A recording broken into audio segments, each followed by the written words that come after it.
نبی کریم علیہ السلام تے او صحابی راغیں وید اللہ رسول ما تا مختصر غنتی او نصیحت اکا چی زا اغا نصیحت دی خپلی سینے سر اولگم او داغین بعد ما تدبل خبر ضرورت نی. نبی کریم علیہ السلام چونکہ جامع کلمات والا انسانو زکا غیوزے کہ فرمائی فضلتو علی الانبیاء بستن ما تا پنور انبیاء بانی پشپگو خبرو کی فضیلت راکڑے شوی دی. یو دا چی اعطیتو جوامع الکلم چی ما تا جامع کلمات راکڑے شوی دی. جامع کلمہ غیتوی چی دی الفاظو پا لحاظ سروی مختصر لیکن دی معنی مضمون و مقصود پہ اعتبار سروی سمندر.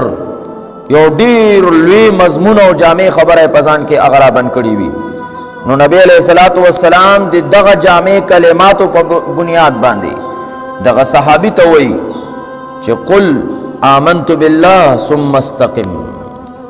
آمنت باللہ اویا او بیا پا دی اخپل خبر بانے سشا ٹنگ شا. استقامت دا دیر لوی سیز نے پا خبر بانے ٹنگے دل دا دیر لوی سیز نے. نو نبی علیہ السلام دی صحابی تداوی ذکر یوزے کہ نبی کریم علیہ السلام صحابہ اور سرناستی ابو بکر صدیق رضی اللہ عنہ چی اشناتا وقتل نو گیرہ کی سپین لگے دلی ورطے محبوبہ بڑاش میں گیرہ کی دی سپین لگے دلی نی.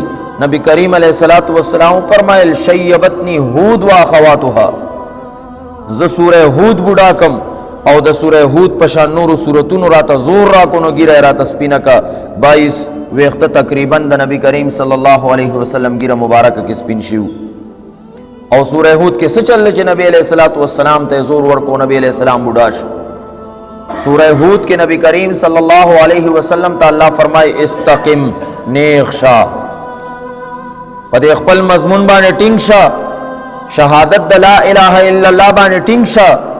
زکا اگر شاعر وہی یہ شہادت گہے الفت میں قدم رکھنا ہے لوگ آسان سمجھتے ہیں مسلمان ہونا.